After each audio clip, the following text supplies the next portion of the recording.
రోజులు మళ్ళీ రావు, ఈ రోజులా కానే కావు, అంతేలేని ఆనందాలు వెంటే వస్తే అంతే చాలు.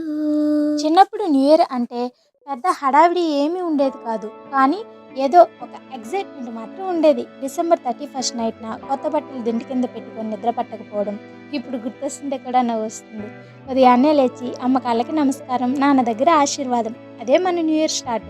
వంటగదిలో నుంచి వచ్చే అమ్మ పాయసం స్మెల్, ఆ ఒక్క స్మెల్ చాలు న్యూ ఇయర్ వచ్చిందని చెప్పేయడానికి. టీవీలో ఏదో పాట వస్తుంటే రేడియోలో హ్యాపీ న్యూ ఇయర్ అని చెప్పేవాళ్ళు, అది మనకే చెప్పినట్టే అనిపించేది. ఇంకా గ్రీటింగ్ కార్డ్స్ గుర్తున్నాయా? గుర్తుంటే కామెంట్ చేయండి. డిసెంబర్ మొదట్లోనే స్టేషనరీ షాప్కి వెళ్ళి ఏ కార్డ్ బాగుంటుందో చూసుకుంటూ బాగా టైం వేస్ట్ చేసేవాళ్ళం ఫ్రెండ్స్తో కలిసి. ఈ కార్డ్ అమ్మకి, ఇది నాన్నకి, ఇది ఫ్రెండ్కి అని మనసు పెట్టి తీసుకునేవాళ్ళం. కార్డు వెనుక 2 లైన్స్ రాసి, అక్షరాలు పక్కా కాకపోయినా మిస్టేక్స్ ఉన్న ఇచ్చేటప్పుడు మాత్రం ఫుల్ హ్యాపీ, ఫుల్ ఖుషి అనమాట. న్యూ ఇయర్ రోజు ఆ కార్డులు పట్టుకొని ఇంటింటా తిరుగుతూ హ్యాపీ న్యూ ఇయర్ అనడం అదే సరదా. పక్కింటి పిల్లలతో కలిసి ఒక బిస్కెట్ పంచుకోవడం, ఒక చాక్లెట్ పంచుకోవడం కూడా ఒక పండగలా అనిపించేది.